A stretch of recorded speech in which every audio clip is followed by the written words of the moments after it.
Bismillahirrahmanirrahim. Assalamualaikum warahmatullahi wabarakatuh.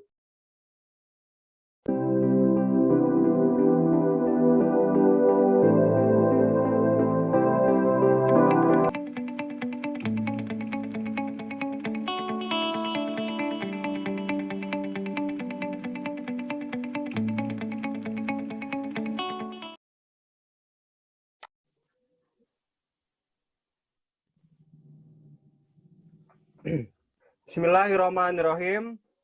Assalamualaikum warahmatullahi wabarakatuh.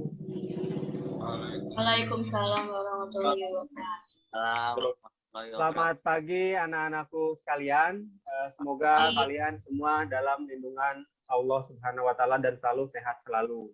Amin. Ya, seperti biasa sebelum memulai pembelajaran sebaiknya kita berdoa dulu.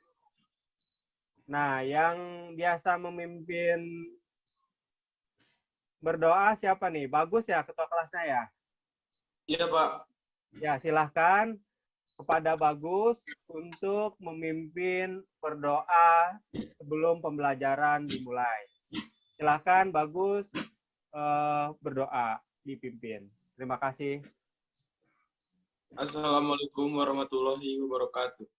Waalaikumsalam warahmatullahi wabarakatuh. Memulai geografi hari ini, alangkah baik kita berdoa terlebih dahulu. Berdoa menurut kepercayaan masing-masing.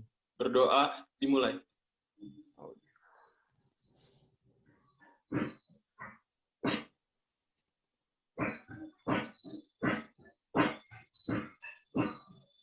Berdoa selesai.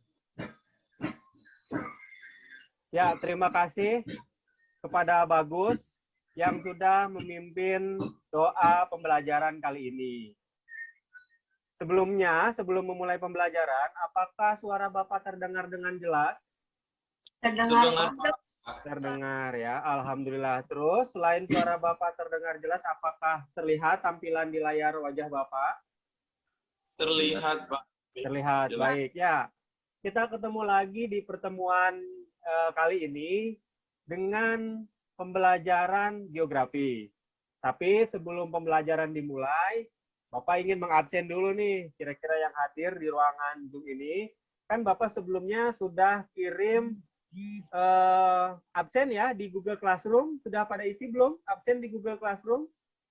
Sudah, Pak. Sudah, Pak. Sudah? Sudah. Sudah. Coba Bapak cek ya absen di Google Classroom-nya apakah sudah isi atau belum. Nah, ini Google Classroom yang sudah Bapak kirim. Bapak lihat absen materi hari ini. Ya, sudah 11 orang yang mengisi. Yang lainnya yang belum mengisi segera isi absen kehadiran. Terlihat, Pak. Alhamdulillah terlihat. Ya, jadi materi kali ini mengenai materi tentang dinamika litosfer dan apakah terhadap kehidupan. Kita akan membahas bagian daripada bab 5 yaitu vulkanisme dan pengaruhnya terhadap kehidupan. Vulkanisme. Sebelum itu kita harus memahami tujuan pembelajaran kali ini. Tujuan pembelajaran ini yaitu kalian peserta didik diharapkan bisa mengagumi kebesaran Sang Pencipta dan mensyukuri ciptaannya. Gunung berapi atau gunung api yang aktif ataupun gunung yang pernah memberikan kita tanah yang subur dan lain-lain itu tidak jauh, tidak lepas dari Sang Pencipta, dari Allah Subhanahu wa taala yang telah memberikan rezekinya atau memberikan karunia-Nya lewat apa? Lewat tadi hasil-hasil alam yang bisa kita peroleh dan kita manfaatkan untuk kehidupan kita sehari-hari. Saksikan bersama-sama dan silakan diamati.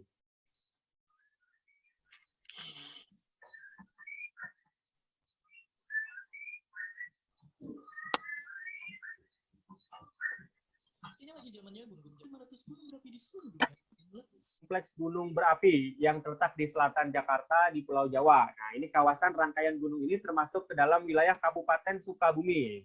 Kan sebelahan ya dengan kita ya. Dan Kabupaten Bogor. Nah, kita jelas sekali berada di wilayah Kabupaten Bogor.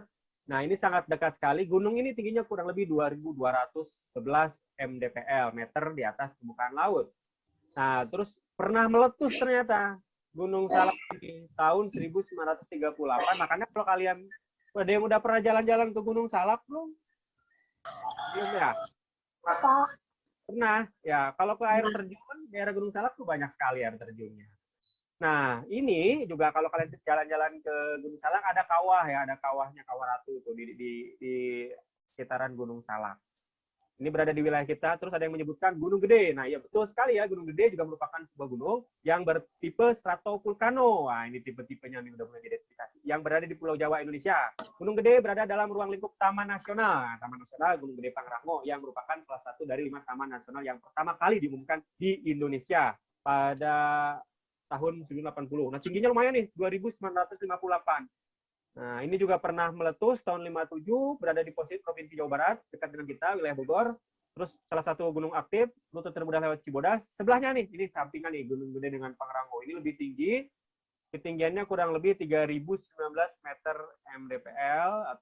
Gunung ini stratovulkano berada di sekitaran wilayah kita ataupun wilayah Jawa Barat. Ya, jadi ternyata banyak sekali gunung yang ada di sekitar kita, yang ternyata masyarakat Bogor tergantung ataupun bergantung terhadap kehidupan yang ada di gunung tersebut. Manfaat-manfaatnya seperti wisatanya, pertaniannya, dan bahkan hasil buminya, gitu, ataupun hasil material vulkanismenya. Nah, ya, definisi vulkanisme, vulkanisme adalah segala peristiwa yang berhubungan dengan magma yang keluar menuju permukaan bumi melalui rekahan dalam kerak bumi. Jadi penjelasannya, magma ini bentuknya cair dan berpijar. Magma bergerak naik ke permukaan bumi melalui diatrema, yaitu saluran yang mirip dengan pipa. Jika sudah sampai di permukaan bumi, magma berubah nama. Ayo, apa namanya? Berubah menjadi lava. Jadi kalau di dalam perut bumi, namanya magma. Tapi pada saat sudah keluar, namanya lava. Ya, jelas ya? Jelas, ya. Pak. Gejala vulkan. Assalamualaikum warahmatullahi wabarakatuh. Waalaikumsalam warahmatullahi wabarakatuh. Waalaikumsalam warahmatullahi wabarakatuh. Oke, silakan Bagus. Saya Bagus dari perwakilan dari kelompok 1 ingin menjelaskan apa itu vulkanisme dan sejarah Gunung Krakatau. Yang pertama, nama saya Bagus beserta kelompok saya ada Adelia, Dwi Prahasto, Daniel, dan lain-lain. Yang kedua, apa itu vulkanisme? Jadi, vulkanisme adalah segala peristiwa yang berhubungan dengan magma yang keluar menuju permukaan bumi melalui rekahan dalam kerak bumi. Terus gejala vulkanisme. Peristiwa vulkanisme juga memiliki gejala, yakni gejala sebelum terjadinya vulkanisme atau bisa disebut pravulkanisme. Dan gejala sesudah terjadinya vulkanisme atau yang bisa disebut pasca vulkanisme.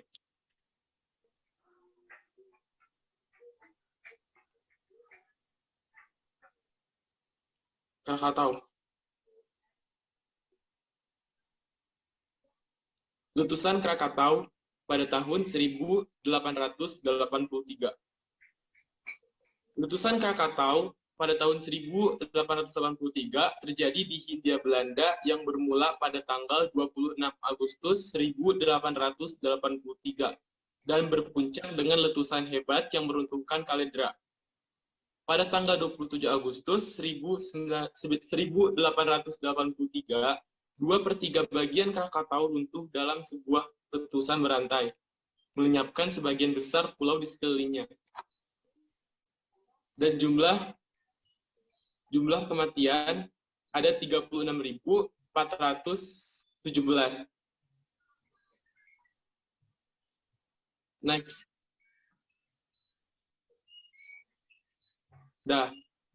Fakta-fakta letusan Krakatau. Gunung yang berada di Selat Sunda ini meletus dahsyat pada tahun 1883. Letusannya terasa hingga separuh penduduk dunia. Yang pertama, ada langit gelap selama setahun. Pada 10 sampai 11 April 1815. Ketiga, dikira bunyi meriam warga di Pulau Sumatera yang berjarak 2.600 km mengira suara letusan adalah bunyi meriam. 4. Dampak letusan 100 sampai 150 km kubik material vulkanik keluar ke udara dan kekuatan letusan 1.170.000 bom atom di Hiroshima pada 1945. Yang terakhir, tinggi Gunung Tambora berkurang. Sebelum erupsi, Gunung Tambora memiliki tinggi sekitar 4.300 meter dan kini hanya setinggi 2.851. Jejak perubahan yang terjadi pada dunia pasca Gunung Tambora erupsi yaitu musim panas setelah tahun 1815 didominasi hujan dan suhu dingin. Kedua, tahun 1816 suhu bumi turun hingga 1 sampai 2,5 derajat dan disebut sebagai tahun tanpa musim panas. Yang ketiga, Napoleon Bonaparte kalah perang akibat rencananya gagal karena lumpur yang memenuhi jalanan kota akibat tahun tanpa musim panas. Yang keempat, pasca letusan. Terus kenapa Gunung Meletus? Oke, siap. Kenapa? Bagus ya. Ya, terima kasih kepada Bagus yang sudah menyimpulkan hasil pembelajaran yang telah kita pelajari hari ini. Jangan lupa nanti minggu depan kita akan ketemu lagi tentang materi tentang seisme, gempa terhadap kehidupan, terus proses tenaga eksogen, terus proses pembentukan tanah. Dan jangan lupa latihan soal yang di buku cetak halaman 181 itu dikerjakan. Nah, nanti minggu depan kita ketemu lagi pembelajaran dengan materi Zoom lagi, ya, dengan materi seisme. Dan lembar kerja yang tentang identifikasi itu juga nanti diisi ya. Yang sudah Bapak kirimkan di Google Classroom tentang identifikasi jenis-jenis gunung api diisi. Bapak lihat sih di Google Classroom sudah ada yang mengumpulkan gitu. Coba Bapak cek Google Classroom-nya.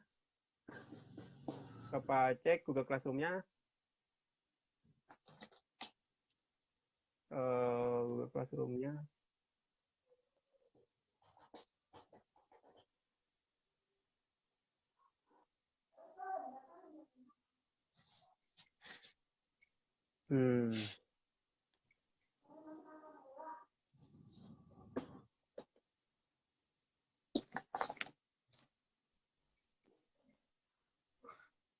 Sudah ya di materi LKPD-nya ya. Oke, nanti Bapak periksa ya. Nah, ini ya nanti diisi ya. Tipe-tipe gunung api ya, jangan lupa ya. Nanti diupload di Google Classroom. Oke, paham ya? Dan jangan lupa instrumen penilaian antar teman juga diisi. Nanti setiap kelompok akan menilai kelompok lainnya. Ini. Nah, penguasaan materi ini nanti diisi ya. Oke.